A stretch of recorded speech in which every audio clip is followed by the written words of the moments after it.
I never thought that night would change my life. It was just another weekday evening, the kind where exhaustion clung to you like a heavy cloak. I had spent the day juggling responsibilities. I was drained, not angry, just tired. All I wanted was a moment of peace before tomorrow demanded everything all over again. He turned off the TV, our TV, like he flipped a switch on the room's atmosphere. One moment, the soft glow of the screen lit the couch where we usually sat. The next, the silence felt sharp, like a stone dropped into still water. Then he said it. "Get out," he said. Not loud, not even angry, just a command, detached, casual, as if asking me to grab a glass of water. For a moment, I didn't react. I just stood there. The hum of the refrigerator in the next room sounded louder than his voice. I watched the echo of what had been comfort, the couch we'd bounced on, the blanket we'd shared, and I stayed quiet, not because I was weak, but because I was recalculating. In that silence, I realized something I never admitted to myself before. The difference between being dismissed and being understood is not what's said, it's what's felt. He didn't shout. He didn't threaten. He simply used a sentence that had collected weight over time, the kind of sentence that meant not just go, but asterisk, you no longer matter here. Asterisk. And I stayed quiet. Not out of fear. Not because I accepted it, but because I wanted to understand. What comes after that moment? What do you do when someone tells you you're no longer welcome, without raising their voice? I didn't know, but I was about to find out. That night, after he told me to get out, I didn't immediately grab my bag or slam a door like people do in movies. I didn't cry either. I just stood there, staring at him, waiting for his face to change, waiting for him to laugh, and say he was joking. But his expression didn't shift. His eyes stayed fixed on the blank television screen like I wasn't even in the room anymore. And that was the part that hurt the most. Not the words. The calmness. The way he said it like he'd been waiting to say it for a long time. I remember blinking slowly because my mind was trying to protect me from what I was hearing. I could feel my heartbeat in my throat. My hands went cold. I finally asked quietly, "Are you serious?" He didn't look at me. He just nodded once. That small nod was louder than any argument we'd ever had. And the strange thing is, I wasn't shocked. Not completely. Because when I really think about it, that moment didn't come out of nowhere.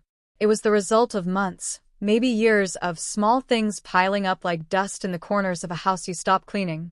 People always think relationships fall apart in one big explosion.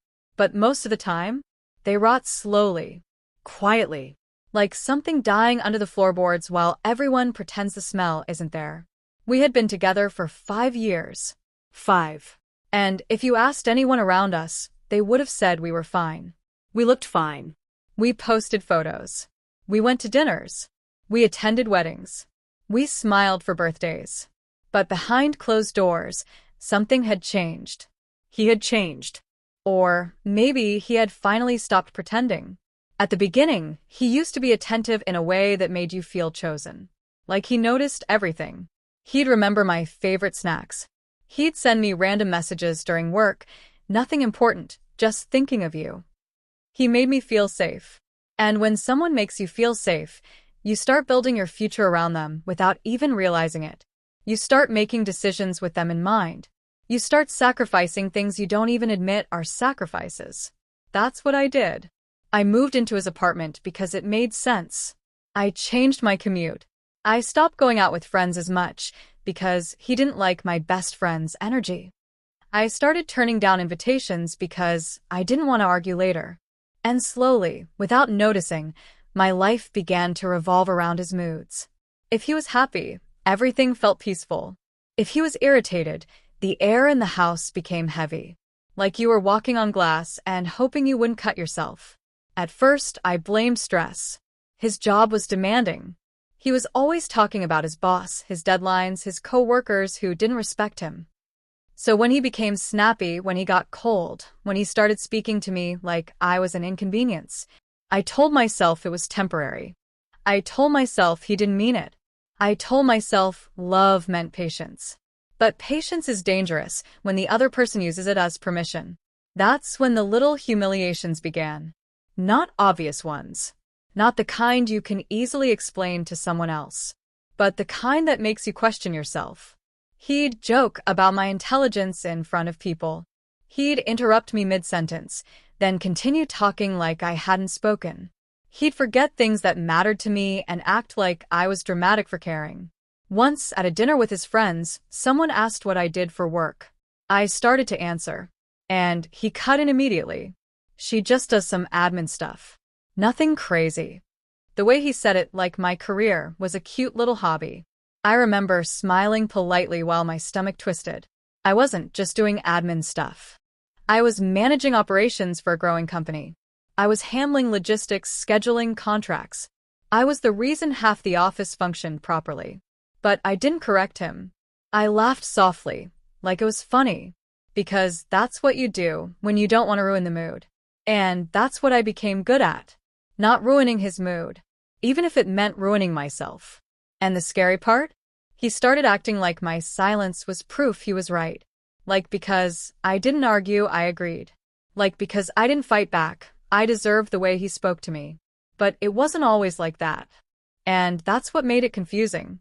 Because every once in a while, he would go back to being the man I fell in love with. He'd buy flowers randomly. He'd kiss my forehead. He'd call me baby in that soft voice that used to make me melt. And those moments, they kept me trapped. Because I kept thinking, see? He still loves me. He's just going through something. It'll go back to normal. But normal never came back. It just became a cycle. Coldness, then kindness. Dismissal, then affection.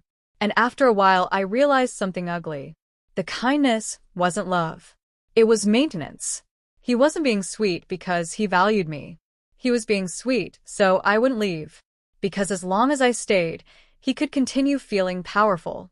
And I didn't fully accept that until the night he turned off the TV and told me to get out. Because in that moment, I saw the truth clear as day. He wasn't afraid of losing me. He was tired of pretending he needed me. And when I didn't immediately run out the door, he finally turned his head toward me. His face was calm, but his eyes looked annoyed, like my existence was a delay. "I'm serious," he said again. "I don't want you here anymore." I remember my voice coming out smaller than I wanted. "Why?" He leaned back into the couch like this conversation bore him. Then he said something that made my stomach drop. "Because you're just always here." I blinked. "What?" He sighed, rubbing his forehead. "You're always around. Always trying. Always asking questions. It's exhausting." I stood there frozen, trying to understand how someone could be angry at you for existing, for loving, for being present. I wanted to scream. I wanted to throw something. But instead, I did what I had trained myself to do. I stayed quiet. I nodded slowly. And I walked to the bedroom. Not because I was leaving, but because I needed him to think I was. I needed him to relax. Because the moment he told me to get out, something inside me shifted. Not into sadness. Into awareness. Because I realized something else too. This wasn't a fight. This was a plan. He had planned this. And the more I thought about it, the more I realized he wasn't alone in this decision. Something about the way he said it. The calmness. The rehearsed tone. The lack of emotion. It felt like someone had coached him. And as I packed a small bag, I kept thinking about one thing. Why night? Why now? What changed? Then, as I opened the closet, my hand brushed against his jacket hanging near the door. And something slipped out of the pocket. A folded piece of paper. At first, I almost ignored it. But then I saw the logo at the top. A legal office letterhead. My heart stopped. I unfolded it slowly. And the moment my eyes scanned the words, my stomach sank into something cold. Because it wasn't just any paper. It was a document with my name on it. And it looked like someone had already started writing my exit from his life, without telling me. I stood there with the paper in my hands like it had weight. Not just physical weight. The kind of weight that makes your arms feel numb, your chest tighten, your mouth go dry. At first, my brain refused to process it. I read the first line, then read it again, like I was hoping the words would rearrange themselves into something harmless. But they didn't. It was an official letter. Stamped. Dated. Typed in a professional tone that didn't care about feelings. And right there in the middle of it, clear as daylight, was my full name. Not a nickname. Not baby. Not sweetheart. My legal name. The name you use when you're about to do something permanent. I looked down the hallway toward the living room. He was still on the couch. Still calm. Still acting like I was a piece of furniture being moved out of the way. The TV remained dark. The silence felt intentional now. Like he didn't want noise that might distract him from what he was doing. I carefully folded the paper back, like I hadn't seen it. Then I slipped it into my pocket. Because if I had learned anything from living with him for 5 years, it was this. When someone thinks they have control, they get careless. And I needed him careless. I forced myself to breathe slowly. I kept my movements normal. I grabbed a few clothes, my phone charger, toiletries, just enough to make it look believable. Then I walked out with the small bag in my hand. He glanced at it and nodded once. Good. He thought I was leaving quietly like he expected. He thought I was going to do what I always did. Swallow the humiliation. Disappear. Make his life easier. I stood by the door and asked, in the calmest voice I could manage. So that's it. He shrugged. That's it. There was no apology. No explanation. Not even the courtesy of pretending to feel guilty. Just cold dismissal. I opened the door slowly and stepped out into the hallway. But I didn't leave the building. I walked down the stairs, went outside, and stood under the streetlight for a moment with my heart pounding. The night air hit my face, and it was like waking up. I suddenly realized I hadn't been breathing properly in that apartment for months. I looked up at his window. The curtains were still drawn. And I did something I never thought I'd do. I walked back inside. But not to confront him. To watch. I went back up quietly, using the elevator this time, so he wouldn't hear footsteps. When I reached our floor, I didn't go back into the apartment. I stood in the hallway, near the stairwell, where I could still hear faint movement behind the door. I waited, and after a few minutes, I heard him talking. His voice was low, muffled through the wood, but I could tell he was on the phone. And the words that slipped through were enough to make my stomach tighten again. Yes, she's gone. I told her. Pause. Then, no, she didn't argue. She just left. Pause. Then he laughed. A small laugh. Not amused. Satisfied. And then I heard him say something that made my blood run cold. Tomorrow should be easy. She won't suspect anything. Tomorrow. That word repeated in my head like a warning bell. I didn't stay long after that. I left quietly, walked outside, and sat in my car for nearly an hour, staring at the paper in my lap. I finally unfolded it again. This time, I read every word carefully. It wasn't a breakup letter. It wasn't a warning. It wasn't even a request. It was the beginning of something legal. Something calculated. The letter mentioned property, assets, living arrangements. It wasn't fully completed, but it was clearly part of a larger file. And what scared me most wasn't the content. It was the fact that he had started this process before he ever told me anything, which meant he had been planning to erase me. Not emotionally, financially, legally, quietly, like I was a stain he wanted gone. I sat there, trying to think of what I could have done to trigger this. Then I remembered something. A few weeks earlier, he had asked me a strange question. Not during an argument, not during a fight, just casually while we were eating dinner. If something happened to me, he'd said, would you be okay financially? I had laughed back then, thinking it was one of those random adult conversations couples have. I told him I'd be fine. I had my job. I had savings. But now that question didn't feel random. Now it felt like he had been measuring how much damage he could do. I drove to my sister's place that night. I didn't tell her the full story. I just told her we had a fight, and I needed a place to sleep. She didn't push. She could see my face. She could see something was wrong. She gave me a blanket, a pillow, and let me lie on the couch. But sleep didn't come, because my mind wouldn't stop. The more I thought about it, the more I realized how many things had felt off recently. The The way he'd suddenly become secretive with his phone. The way he started getting mail and quickly hiding it. The way he had insisted on handling all the bills himself.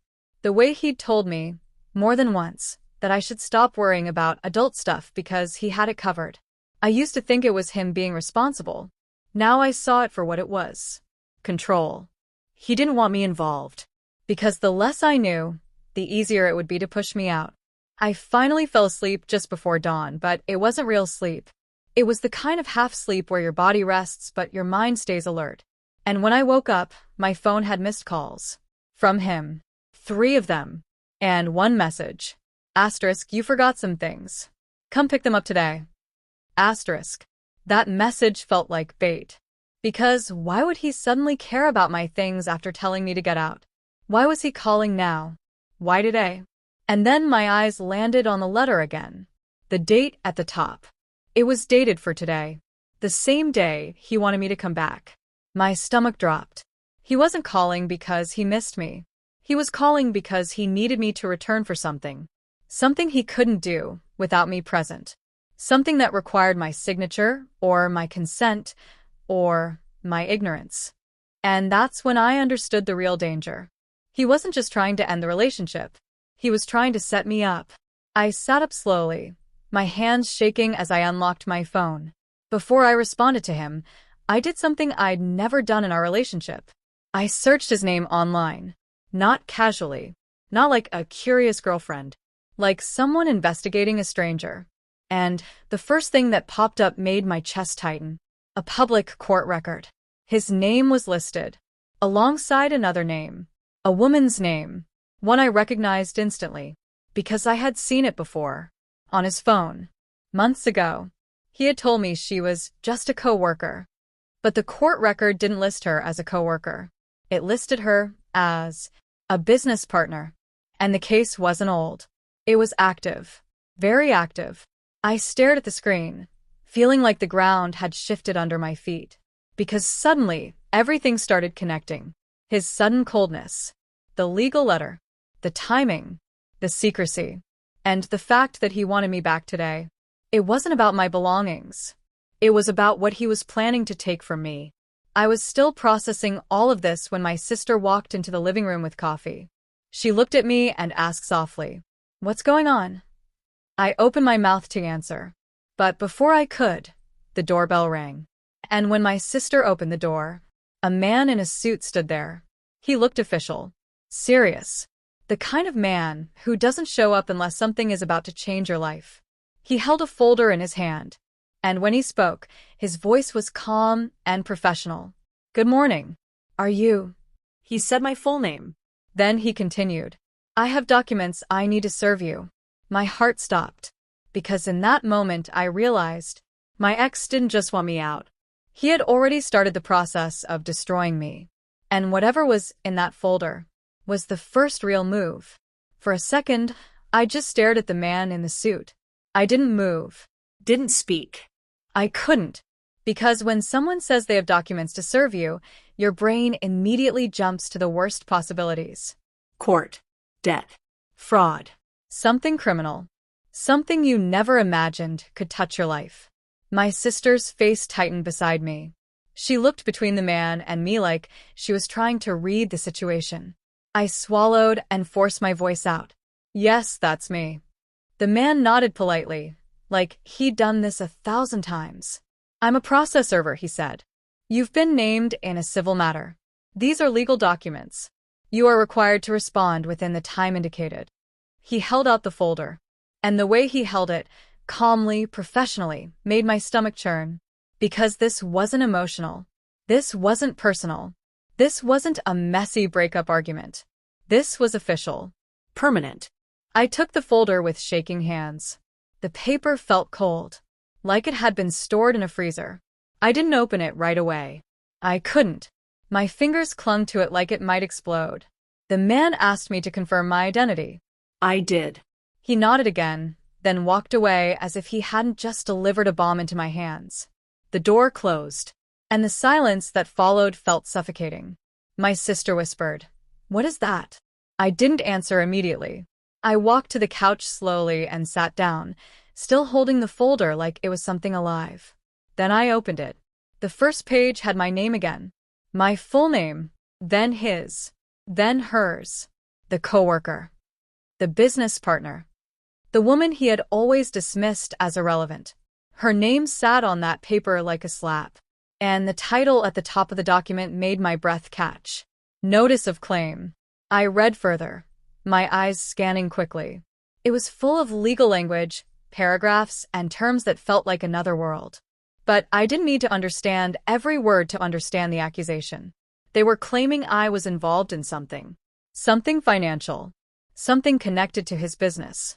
They were claiming I had knowledge of a deal. They were claiming I had benefited. And the most terrifying part? The document said that I could be held responsible. I could be dragged into court. I could be forced to pay. I could have my accounts frozen. I could lose my savings. I could lose everything. I sat there with my mouth slightly open, reading the same lines over and over, hoping I had misunderstood. But I hadn't. And as I flipped to the next pages, the story became clearer. My ex had started a company. Or at least he claimed he had. But it wasn't stable. It wasn't successful. It wasn't clean. It had money issues. There were loans involved, contracts, investors. And somehow, my name was tangled into it. I looked up at my sister slowly. I think I'm being used. Her face turned pale. Used for what? I didn't answer her. Because my mind had gone somewhere else. Back to all those moments I brushed off. The time he asked for my ID just to update something. The time he asked for my signature on what he said was just a delivery confirmation. The time he said he needed to borrow my credit card temporarily because his bank was acting up. The time he insisted we should open a joint account for the future. And the worst part? I remembered how often he would make me feel stupid for questioning anything. He would sigh and say, "Why are you always so paranoid?" Or, "You don't understand how business works." Or, "Stop acting like everything is a conspiracy." And I would apologize. I would shut up. I would let him do whatever he wanted. Because I trusted him. Because he was my partner. Because I thought love meant giving someone the benefit of the doubt. But reading those pages, I realized something I didn't want to admit. He wasn't just controlling. He was calculating. My sister leaned forward. "Call him," she said. "Ask him what this is." I shook my head slowly. No. She blinked. Why not? Because the truth was, I wanted to call him. I wanted to scream at him. I wanted to throw the folder at his face and demand answers. But something in me knew that if I called him now, he'd do what he always did. He'd twist it. He'd confuse me. He'd blame me. He'd make me feel like I was overreacting. And worse, he'd realize I had the documents. He'd realize I was aware. And once he realized that, he'd move faster. People like him don't panic when they're caught. They adjust. They rewrite the story. They erase evidence. They prepare the next lie. So instead, I did the one thing I had never done in our relationship. I stayed silent. Not from fear. From strategy. I looked at the documents again, slower this time. I forced myself to focus. Dates. Addresses. Numbers. Business names. I started taking photos of every page. Then I started Googling terms I didn't understand. And the more I read, the clearer it became. There was a loan. A major one. And someone was claiming the money had been misused. They were claiming fraudulent representation. And the person they were going after wasn't just him. It was also me. Because my name was listed as a co-signer, a guarantor, a supporting party. My hands started shaking again. I whispered, "I never signed anything like this." My sister grabbed my phone. "We're calling a lawyer," she said firmly. And that was when I finally felt something break inside me. Not into tears. Into rage. A quiet rage. The kind that doesn't explode. The kind that sharpens. Because I realized something terrifying. While I was trying to save our relationship, he was preparing to sacrifice me. He was going to walk away clean. And leave me holding the damage. My sister found a lawyer through a friend. We called immediately. The receptionist told us to come in the same day. And by the afternoon, I was sitting in a quiet office with beige walls and a man in glasses reading through my documents with a calmness that made me feel both comforted and sick.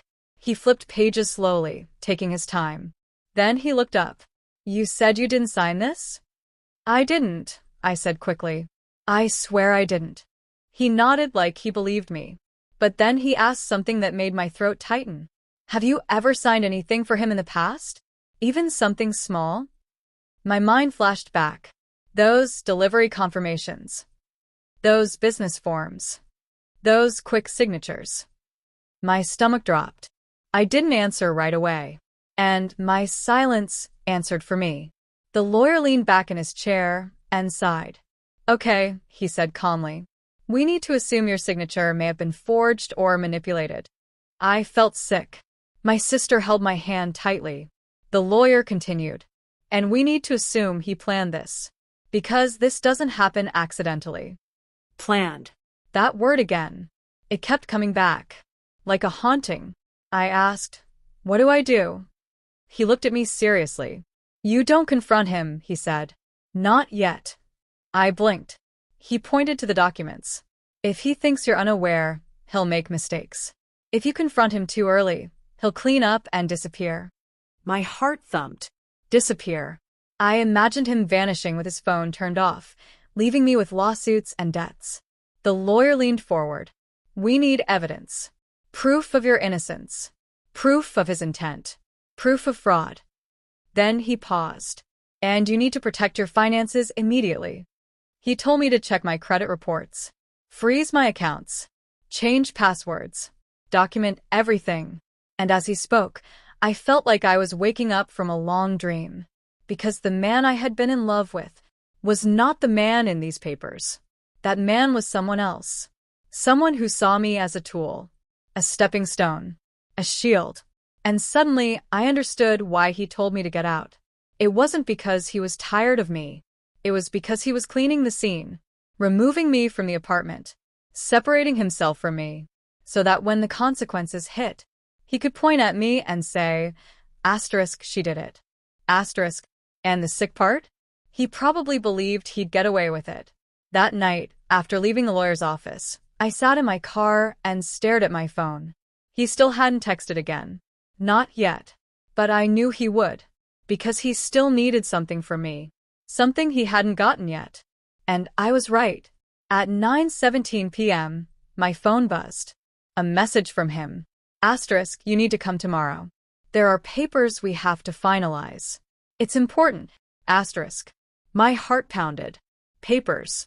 That word. He was still trying. Still moving forward with his plan. He thought I was clueless. And for the first time in years, I smiled, because he was about to learn something he never considered. He underestimated me. He thought I was quiet because I was weak. He didn't know I was quiet because I was watching. I texted back carefully. Asterisk, okay. What time?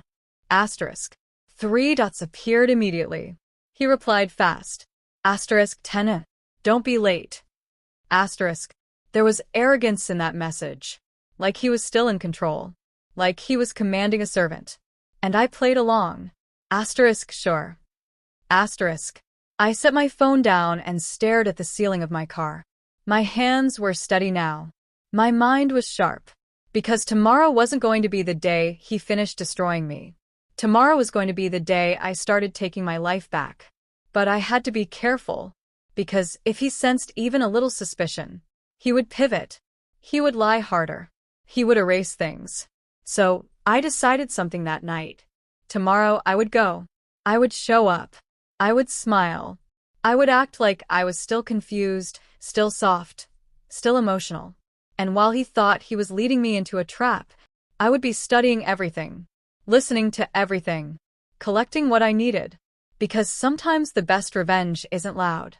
Sometimes the best revenge is letting someone believe they've won, until the moment you take the ground out from under them. I didn't sleep much that night.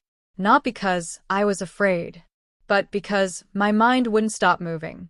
Every time I closed my eyes, I saw that folder again. My name printed on official paper like I was a criminal. Like I was a partner in something I didn't even understand. And the more I thought about it, the more I realized something that made my skin crawl. He wasn't just trying to end the relationship. He was trying to leave me with a mess so big I'd never recover. And if he succeeded, I wouldn't just lose him. I'd lose my credit, my savings, my reputation, my future. The lawyer had been clear. Don't confront him yet. Let him think you're unaware.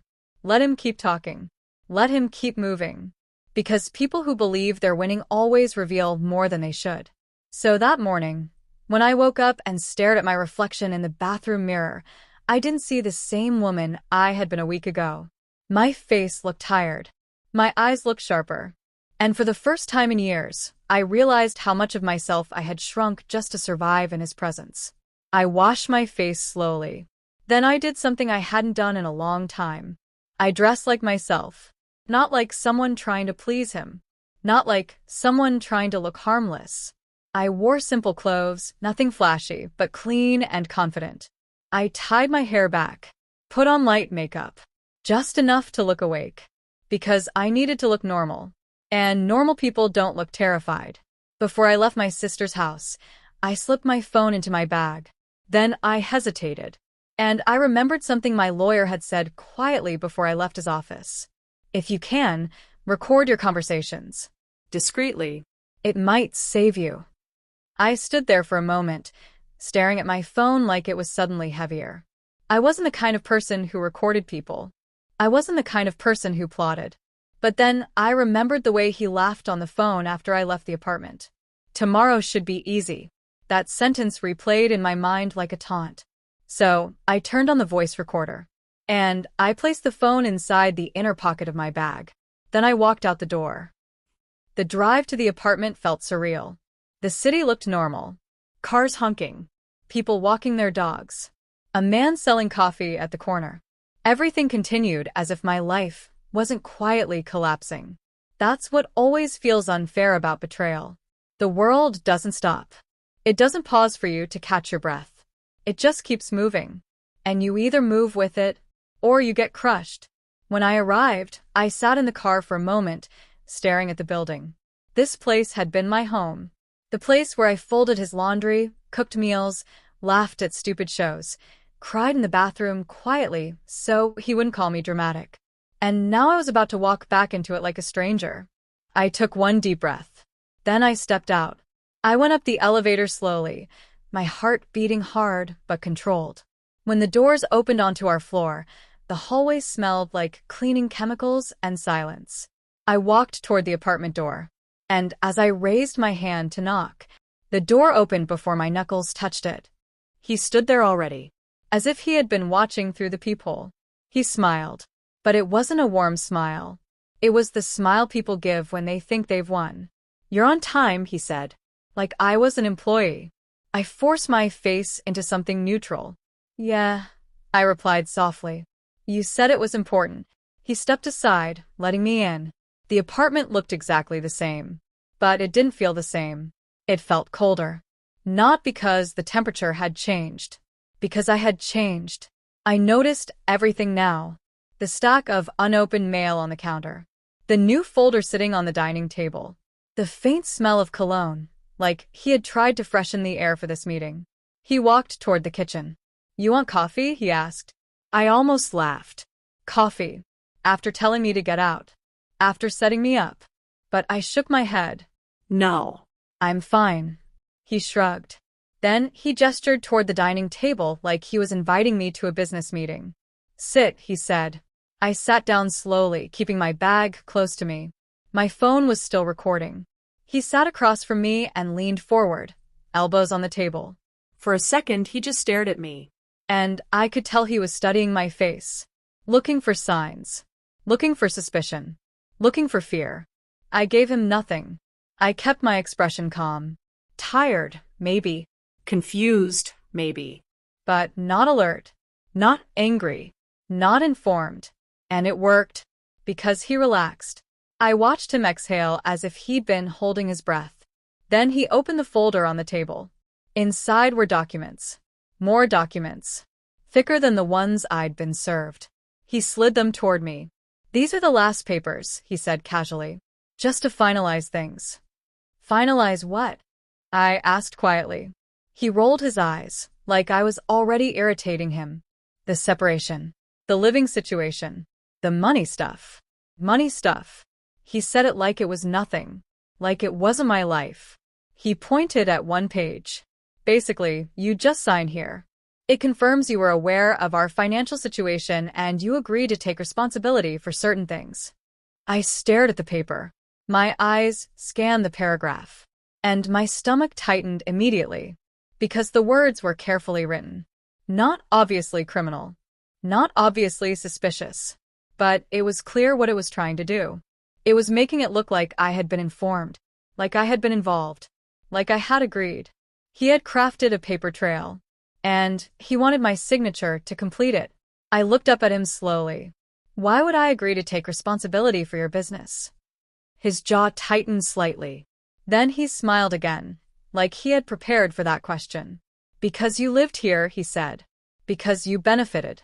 Because you were part of my life. I leaned back slightly. I never benefited from your business, I said calmly. He scoffed. You lived in my apartment. I stared at him. My apartment too, I corrected. That made him pause. Not because I was wrong, but because he wasn't used to being corrected. His eyes narrowed. Then he softened his tone, pretending to be patient. Look, he said, this is just the cleanest way. If you sign, we can both move on. No drama. Drama. That word. It always made me want to shrink, because he used it like a weapon. If I asked questions, I was dramatic. If I cried, I was dramatic. If I defended myself, I was dramatic. And for years, I'd been terrified of being labeled that way. But today I didn't care. I picked up the paper and read more carefully. And then I saw it. A line near the bottom. A sentence that nearly made me drop the page. Acknowledges full awareness of the financial liabilities attached to the partnership and agrees to assume shared responsibility. Shared responsibility. My throat went dry. Because that line wasn't about our relationship. It was about the lawsuit. It was about the claim. It was about the money. He was trying to make it look like I knowingly signed onto his mess. I slowly set the paper down. I don't understand, I said softly. And I meant it. Not because I didn't understand the paper, but because I couldn't understand how someone could do this with such calmness. How he could sit there, look into my eyes, and try to destroy me without flinching. He leaned back in his chair. His voice hardened slightly. You don't have to understand. Just sign. The way he said it, it wasn't a request. It was an order. And that's when I realized something important. This wasn't the first time he had done something like this.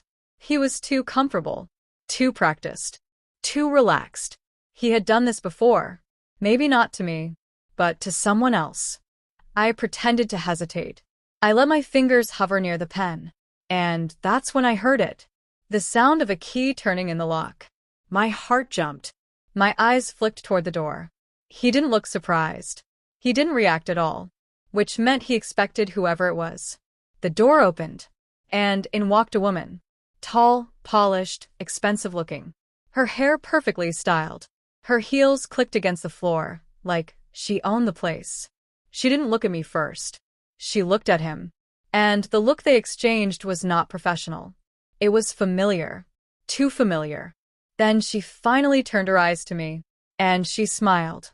But it wasn't friendly. It was smug. Like she was looking at someone she'd already beaten. Hi, she said. Her voice was calm, almost sweet. But there was poison underneath it. He stood up. This is Celeste, he said casually, like he was introducing a coworker. Celeste. The same name from the court record. The same name he claimed was just a colleague.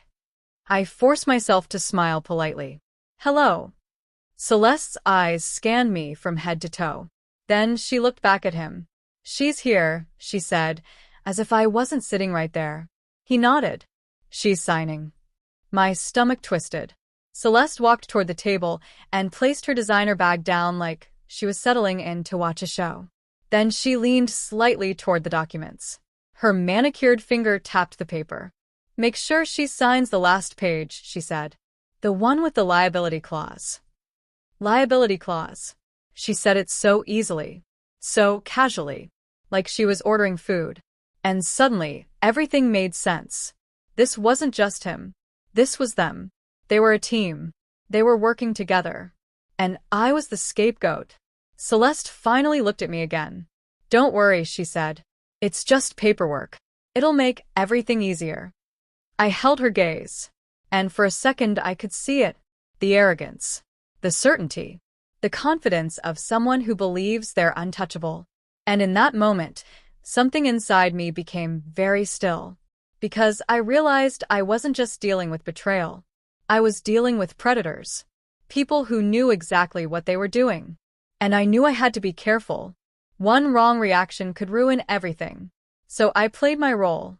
I looked down at the paper again. Then I looked up at him. I don't have a lawyer, I said quietly. He sighed dramatically. Oh my God. Are you seriously doing this? I shrugged slightly. I don't want to sign something I don't understand. Celeste's smile faded a little. Just a little. Not fear. Annoyance. Because I wasn't behaving the way they expected. My ex leaned forward, lowering his voice. You don't need a lawyer, he said sharply. It's basic. You're leaving. I'm keeping the apartment. You sign, and we're done. I swallowed, pretending to be overwhelmed. Then I said softly, Can I take it home and read it? That's when his eyes narrowed. And Celeste's posture stiffened. For the first time since I arrived, I felt real danger in the room. Because now they were calculating. Now, they were wondering why I wasn't folding like I usually did. He shook his head quickly. No, he said. You're signing now. My pulse quickened. Celeste leaned in slightly, her voice still sweet. You've already wasted enough time, she said. Just sign and stop making this harder. Harder? Like I was the problem. Like they weren't sitting here trying to trap me. I forced a small laugh. I'm not trying to be difficult, I said. I didn't expect this. He leaned back, irritation flashing on his face. You didn't expect what? Adult life? Consequences. The words were sharp. And suddenly, the mask slipped. Just for a second. His anger wasn't about me delaying. His anger was about losing control. Because he needed me to sign. He needed it desperately. And that meant the clock was running out for him. I looked down at the papers again. Then I did something subtle. I picked up my bag and shifted it closer to the table, so the microphone would catch every word. Then I picked up the pen. And both of them watched me like hawks. My ex's eyes locked on my hand. Celeste's gaze stayed fixed on the signature line. And I pretended to sign. I leaned down, moved the pen slowly, then paused. I need the bathroom, I said suddenly. My ex's head snapped up. What? I'm sorry, I said, placing the pen down. I'm nervous. I need a minute. Celeste's lips tightened. But my ex waved his hand. Fine, he said impatiently. Hurry up. I stood up calmly, walking toward the hallway. But inside, my mind was racing. Because I had just bought myself a few seconds. A few seconds to think. A few seconds to breathe. A few seconds to make a decision. In the bathroom, I locked the door. Then I pulled my phone out quickly and checked the recording. It was still running. Good. Then I took pictures of the documents from inside my bag, careful not to make noise. My hands shook, but I forced myself to be steady. I zoomed in on the liability clause. The signature line. The business name. Everything. Because if they tried to deny it later, I wanted proof. Then I flushed the toilet just to make it sound natural. I washed my hands. I stared at myself in the mirror.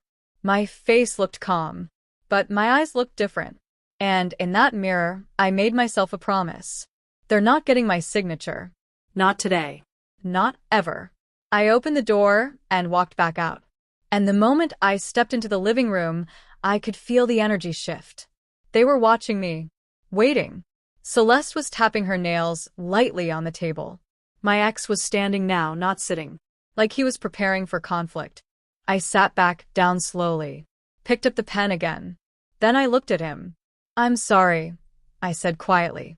but I can't sign this without legal advice. Silence. The air turned thick. My ex's jaw clenched. Celeste's eyes narrowed. And then, very slowly, my ex smiled. But it wasn't a smile of warmth. It was the kind of smile you see right before someone does something cruel. "You're making a mistake," he said softly. Celeste leaned back. Her voice turned colder. "If you don't sign," she said, "things are going to get ugly." Ugly. I held her gaze. And for the first time, I spoke with a calmness I didn't know I had.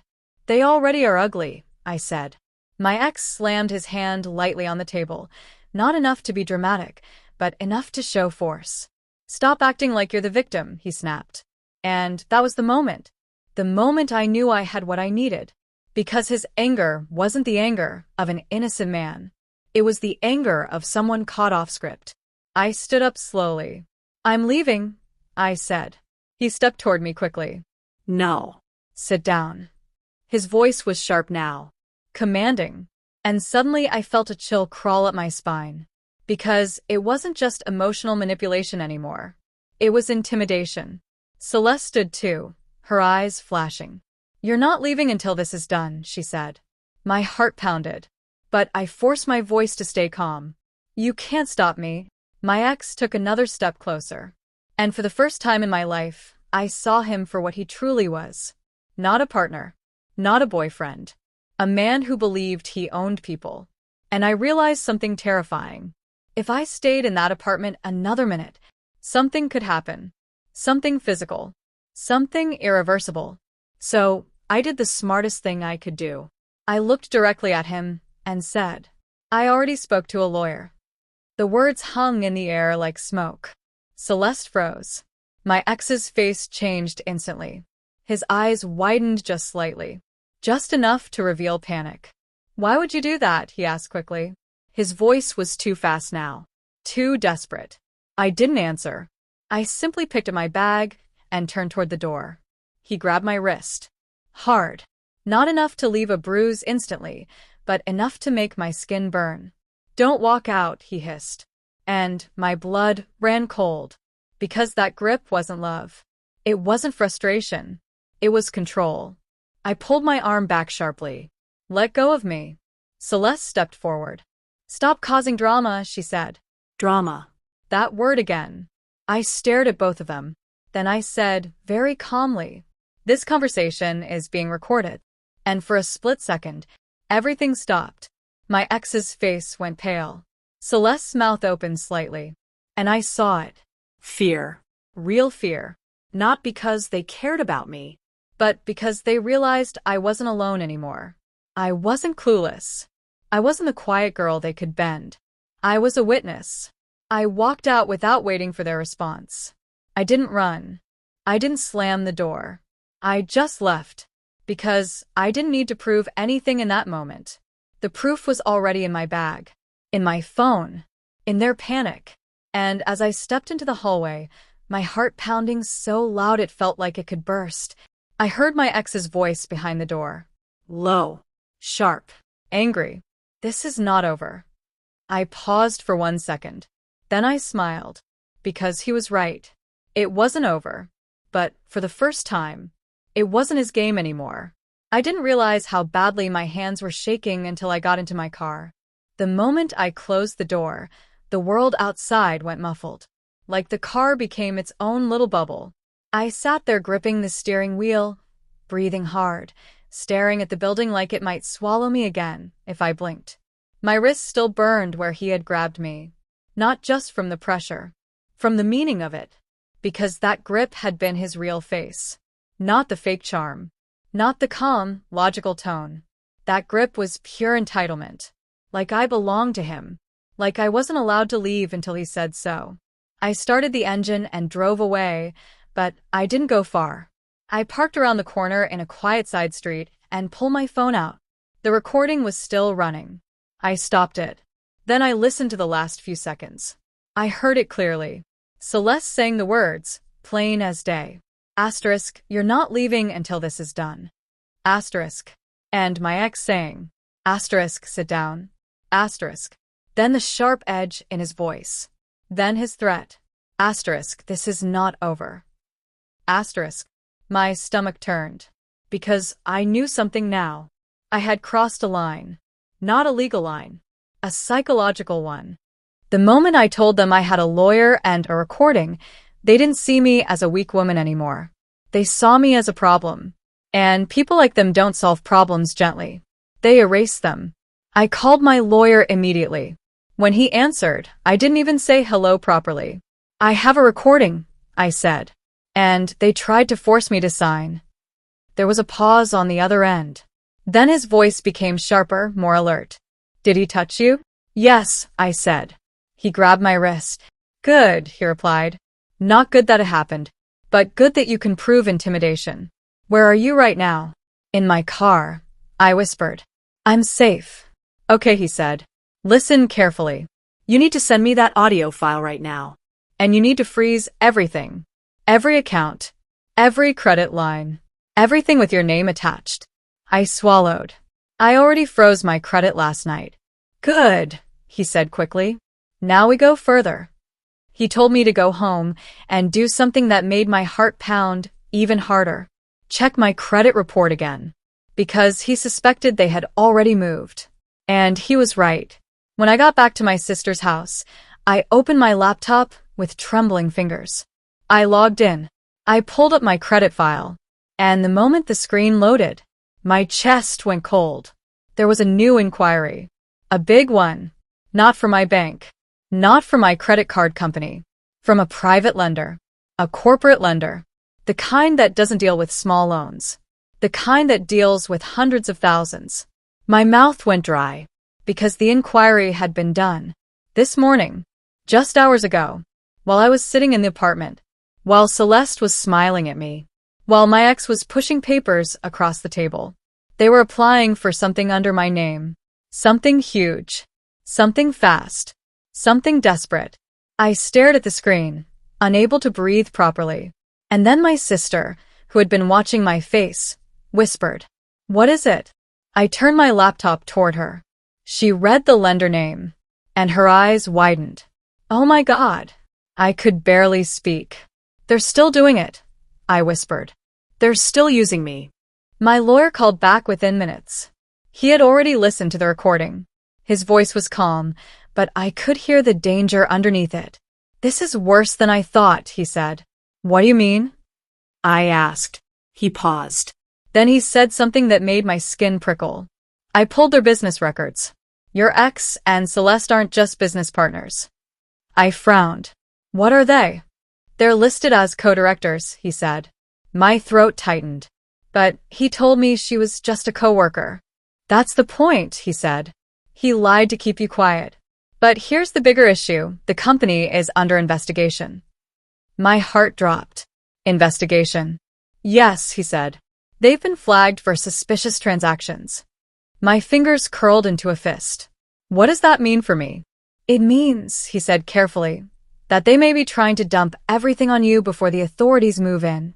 I felt dizzy. It was bigger than a breakup. Bigger than betrayal. This wasn't a man leaving a relationship. This was a man running from consequences. And he was trying to use me as his shield. My lawyer continued. There's more. I swallowed. What? He exhaled slowly.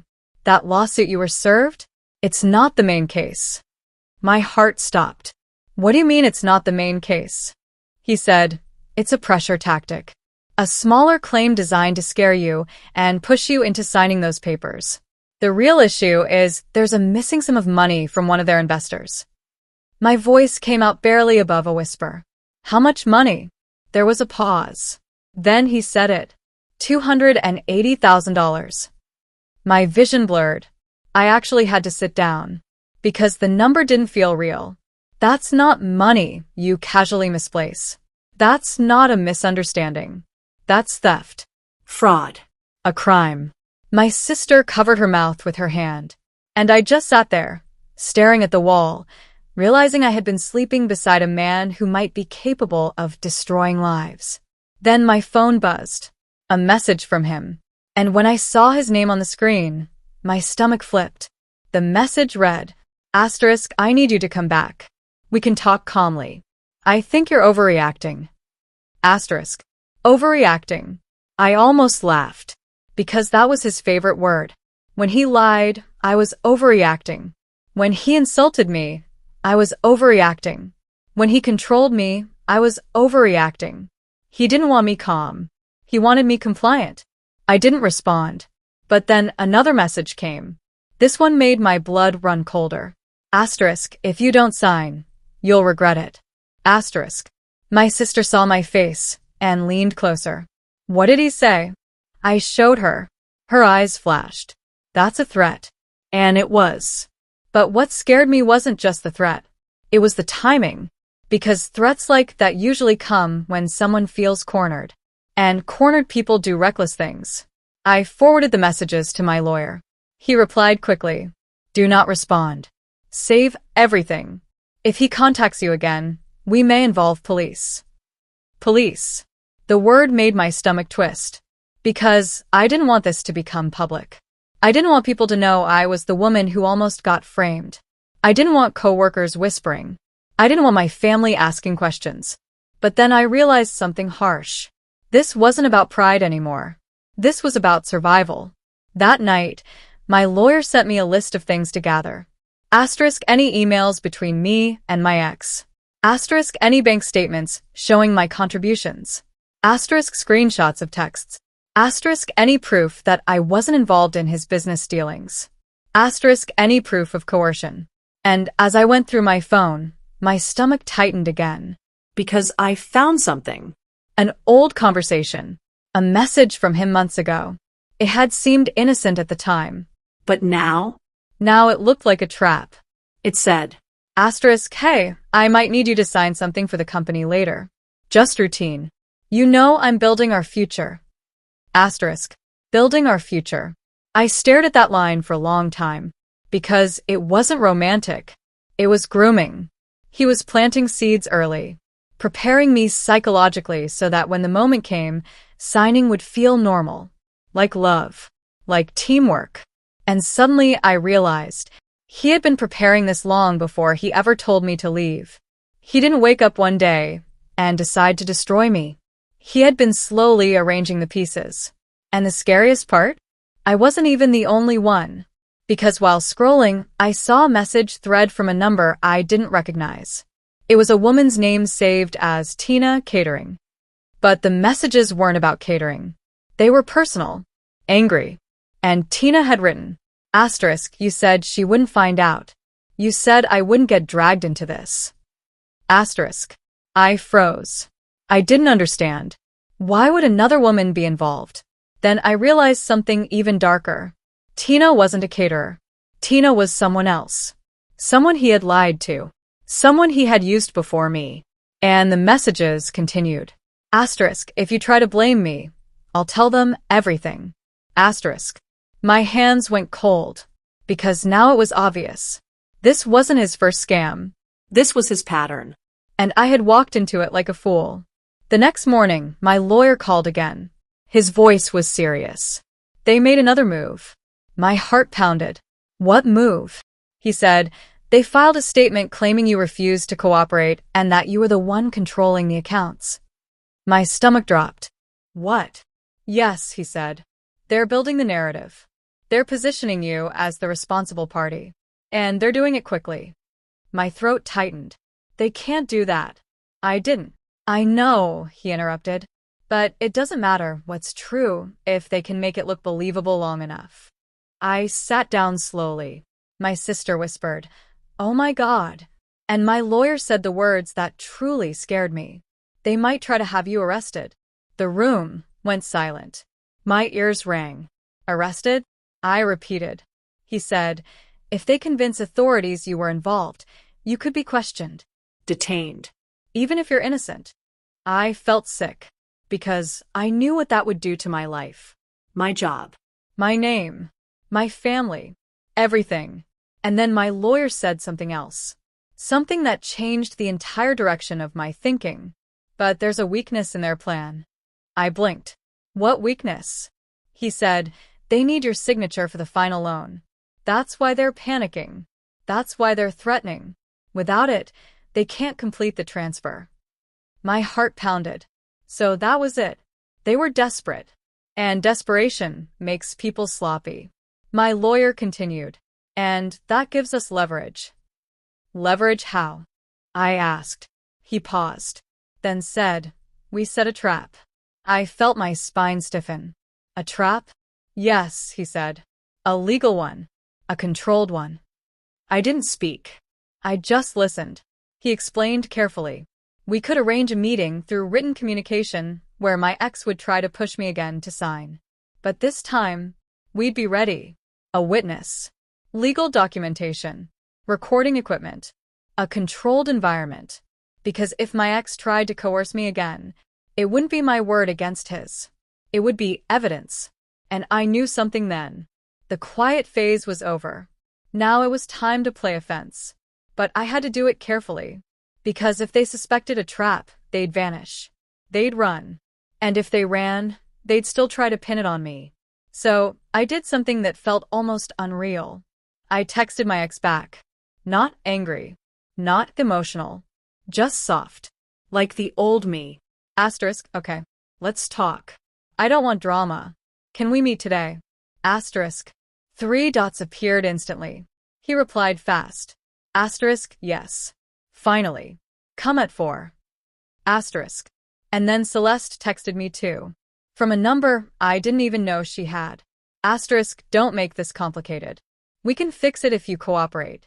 Asterisk. Cooperate. That word made my skin crawl. Because cooperate meant surrender. Cooperate meant sign your life away. But I replied anyway. I just want peace. I'll come.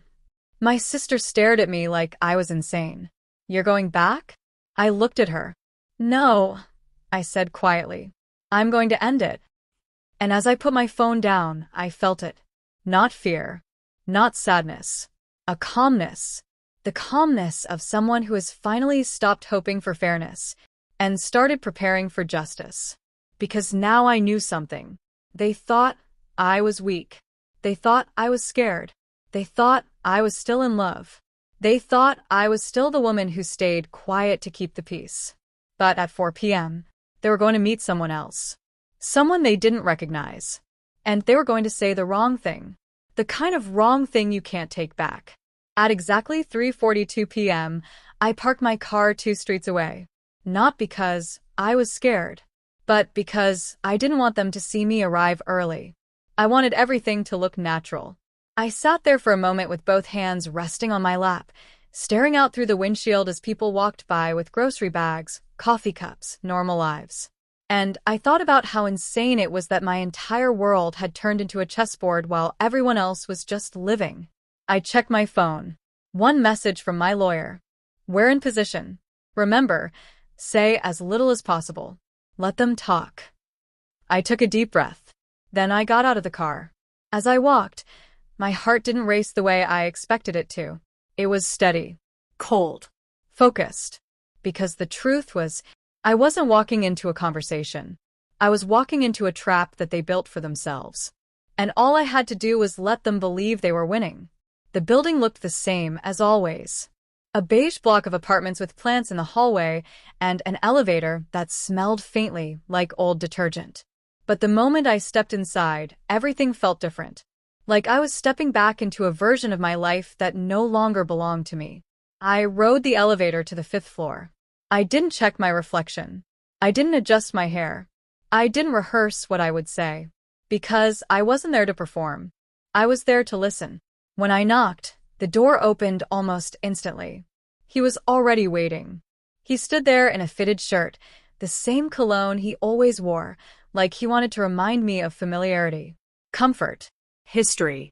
He smiled like nothing had happened, like he hadn't told me to get out, like he hadn't threatened me, like he hadn't tried to trap me in debt.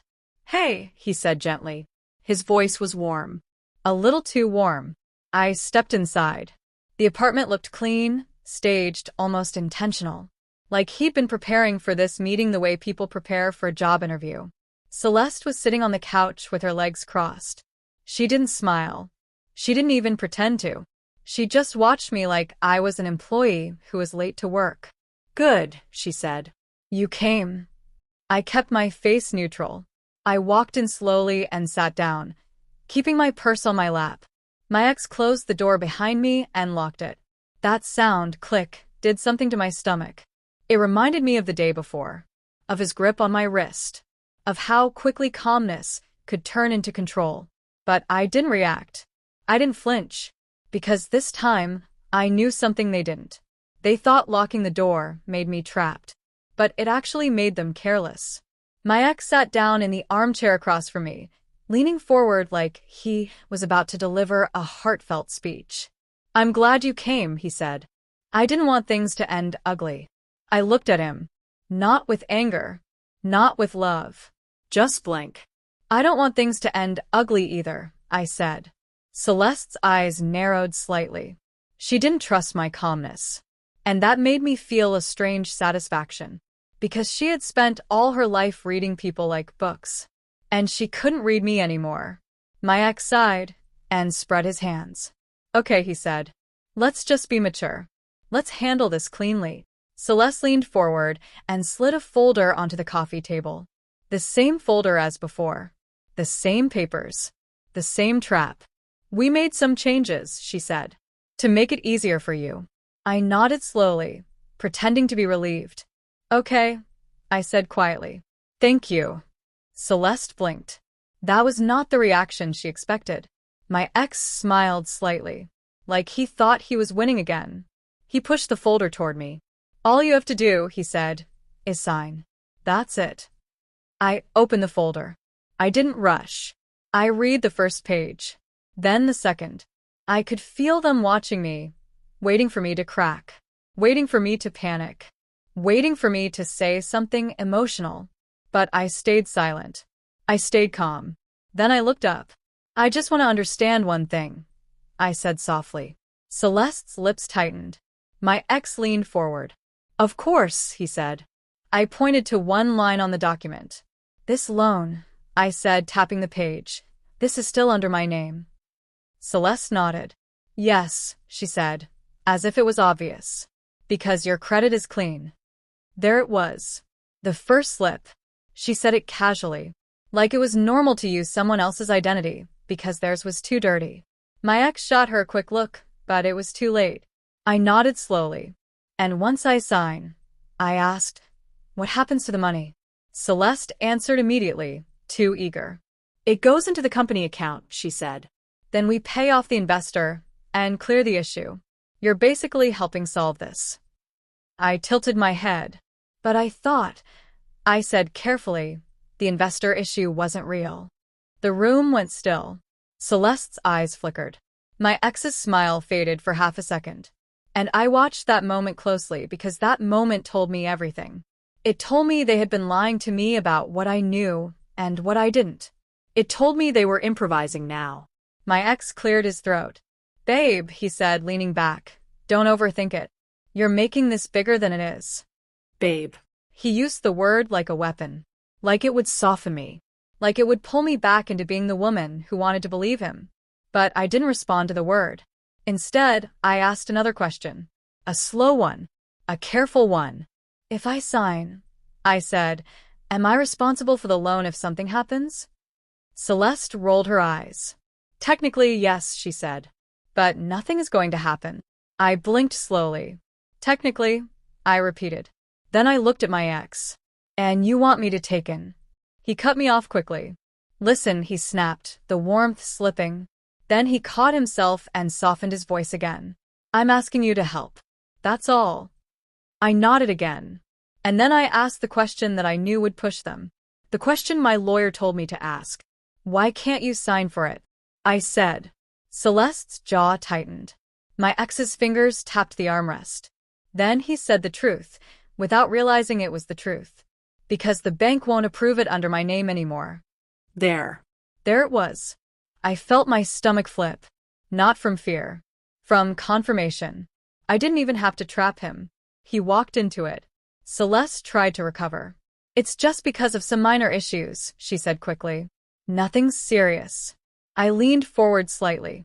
"Minor issues like suspicious transactions?" I asked. Silence. Absolute silence. Celeste's eyes widened. And my ex's face changed. Not into anger. Not into panic. Into something worse. Calculation. He stared at me like he was seeing me for the first time. How do you know that? He asked quietly. I looked down at the paper again. I pretended to hesitate. Then I said, I've been doing my research. Celeste's voice turned sharp. What did you do? She demanded. My ex raised a hand toward her. No, he said. Let her talk. His tone was calm, but his eyes were cold now. I realized then that the mask was off. The sweet version of him was gone. This was the man behind the relationship. The man who didn't love me. The man who used people like tools. I took a slow breath. I didn't want to sign without understanding, I said. Celeste leaned forward aggressively. You're not in a position to play detective, she hissed. You're already involved. That line almost made me laugh. Because it was the same psychological tactic they'd used all along. Make me feel guilty. Make me feel trapped. Make me feel like I'm already ruined. So I would surrender. But this time, I didn't surrender. This time, I leaned back and said softly, I'm involved because you involved me. Celeste's face flushed. My ex stared at me. Then he smiled. And that smile wasn't affectionate. It was the smile of someone who realized the game had changed. You've been talking to someone, he said. I didn't answer. He leaned forward. Is it a lawyer? He asked. Celeste's eyes flashed. She turned to him. She got a lawyer, she whispered, furious. He didn't even look at Celeste. He kept his eyes on me. He stood up slowly. And for the first time in my life, I felt actual danger in the room. Not physical danger. Something colder. The danger of being in the presence of people who will destroy you without remorse. He walked around the coffee table. And I watched him carefully. He stopped right in front of me. Then he crouched down slightly, like he wanted to speak privately. You think you're smart, he said softly. His voice was almost gentle. But his eyes weren't. You think you can walk in here and play games with us? I didn't speak.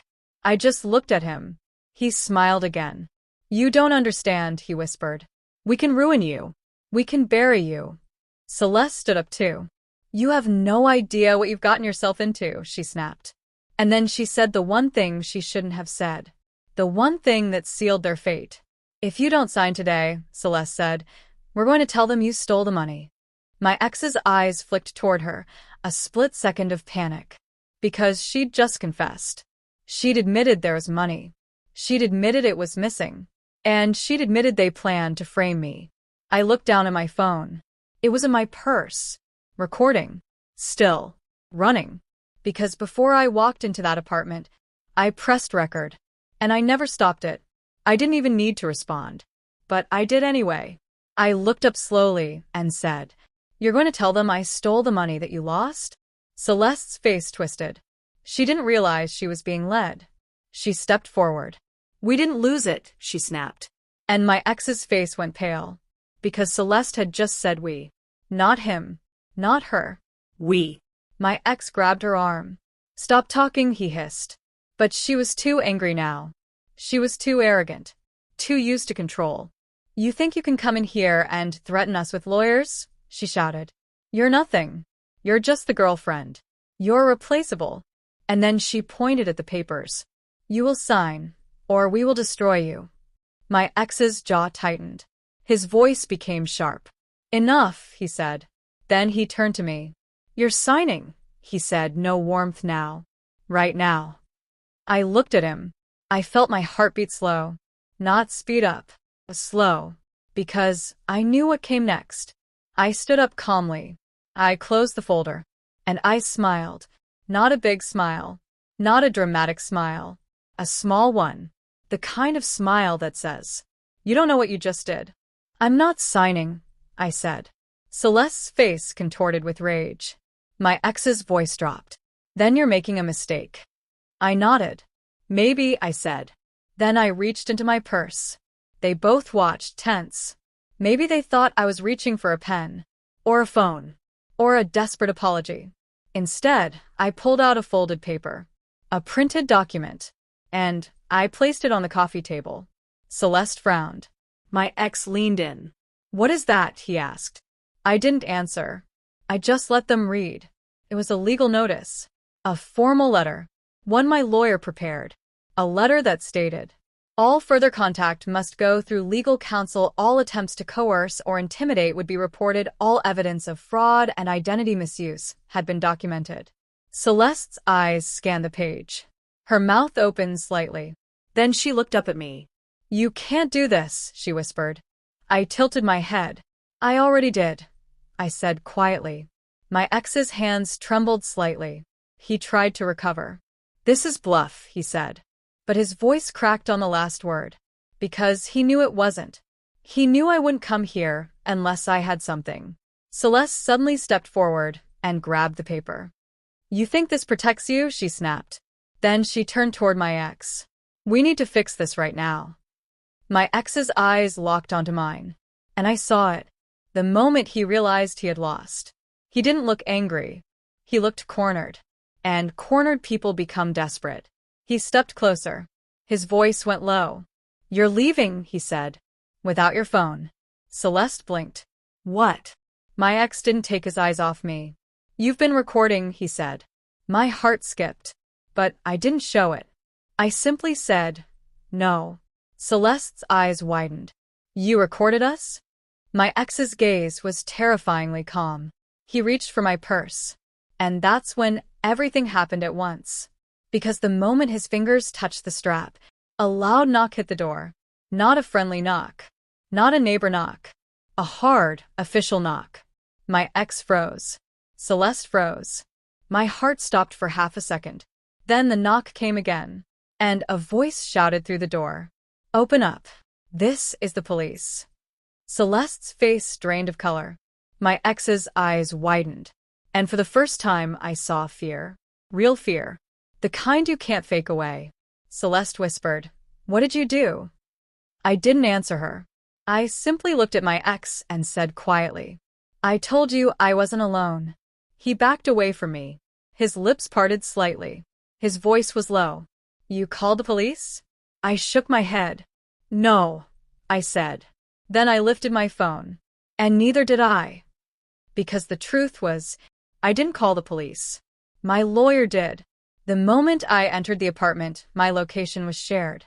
My lawyer had already filed a report about intimidation and potential fraud. And he told them that if I didn't check in by a certain time, they needed to come. The police knocked again. Open the door now. Celeste stumbled backward like she was about to collapse. My ex looked around like an animal searching for an escape route. But there was none. The door was the only way out. And the police were on the other side. He swallowed hard. Then he walked to the door and opened it. 2 officers stepped inside. Their eyes moved quickly across the room. One of them looked at me. Ma'am, are you okay? I nodded calmly. Yes, I said. I'm okay. Celeste's voice shook. This is a misunderstanding, she said quickly. The officer looked at her. Then at my ex. Then back at me. We received a report of intimidation and possible coercion involving financial documents, the officer said. Celeste's mouth opened. My ex tried to speak. But the officer raised his hand. Everyone stay where you are, he said firmly. The second officer stepped closer to me. Did anyone here try to force you to sign something? I didn't hesitate. Yes, I said. Celeste's face twisted. He's lying, she started. But I reached into my purse. And I pulled out my phone. And I said, in the calmest voice I've ever used in my life, I have it recorded. The room went silent. Even the officers paused. Celeste's face went completely still. My ex's shoulders dropped. Not dramatically. Not like a movie. Just like a man whose body finally accepted what his mind was refusing. He was finished. The officers asked me to step outside. I did. And as I walked out of that apartment, I didn't feel triumphant. I didn't feel angry. I felt light. Like I had been carrying a heavy bag for years and suddenly set it down. Outside in the hallway, my hands finally began to shake. The adrenaline hit late. My body realized what my mind had been suppressing. One of the officers asked me again if I was okay. I nodded. But my throat was tight. I couldn't even explain what okay meant anymore. Because the truth was, I wasn't okay. Not yet. But I was free. And that was the first time in a long time I could say that. They questioned my ex and Celeste separately. And that's when the real unraveling started. Because once the police were involved, things moved quickly. My lawyer didn't waste time. Within 48 hours, the lender was alerted. The fraudulent inquiry was flagged. My name was cleared from the loan application, and an official report was filed. Then the investigator assigned to the case did something unexpected.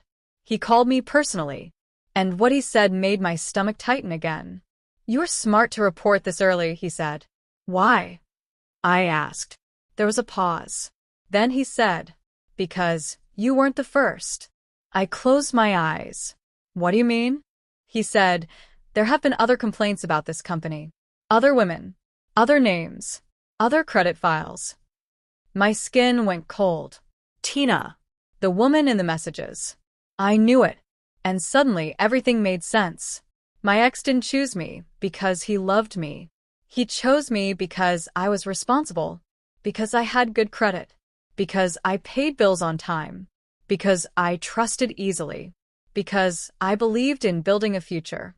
And Celeste wasn't just his partner. She was the architect. The brain. The woman who stood behind him like a shadow, smiling while lives collapsed. The next few weeks were quiet. Too quiet. No more messages. No more threats. No more calls. But I wasn't fooled. I knew silence didn't mean peace. It meant regrouping. Then one morning, my lawyer called me, and his voice was different. Satisfied. "It's over," he said. My heart pounded. "What do you mean over?" He said, "They were arrested." I didn't speak. He continued. "Fraud charges. Identity theft. Coercion. Multiple victims. The evidence you provided wasn't just useful, it was the missing piece they needed." I sat down slowly. The room felt like it tilted. Arrested. I thought of the apartment, the papers, the threats, the smugness in Celeste's eyes. And now, handcuffs. Not because I wanted revenge, but because consequences had finally arrived. I hung up the phone and stared at the wall for a long time. My sister came into the room. She took one look at my face and asked, "What happened?" I turned to her, and I said it quietly. "They're gone." She blinked, then whispered, "Oh my God." And for the first time since all of this began, I cried. Not because I missed him, but because I finally understood what I had survived. The betrayal wasn't just emotional. It was criminal. It was calculated. It was designed to destroy me. And yet, it didn't. Weeks later, I went back to the city. Back to my apartment. Not the one we shared. A new one. Smaller. Simpler. Mine. The first night there, I sat on the floor with a cup of tea and listened to the quiet. Not the scary quiet. The peaceful quiet. And I realized something. There are two kinds of silence. The silence where you feel powerless. And the silence where you feel in control. That night, I felt in control. I didn't win because he suffered. I didn't win because Celeste fell. I won because I didn't become what they wanted me to become. A victim. A scapegoat.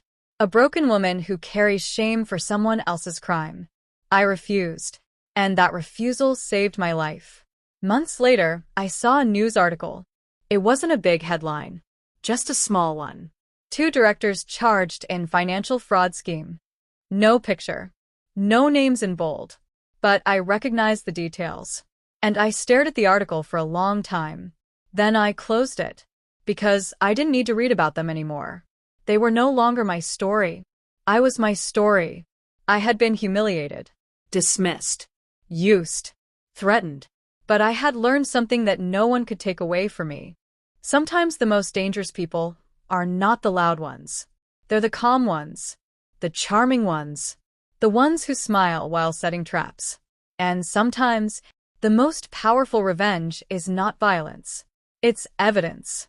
It's patience.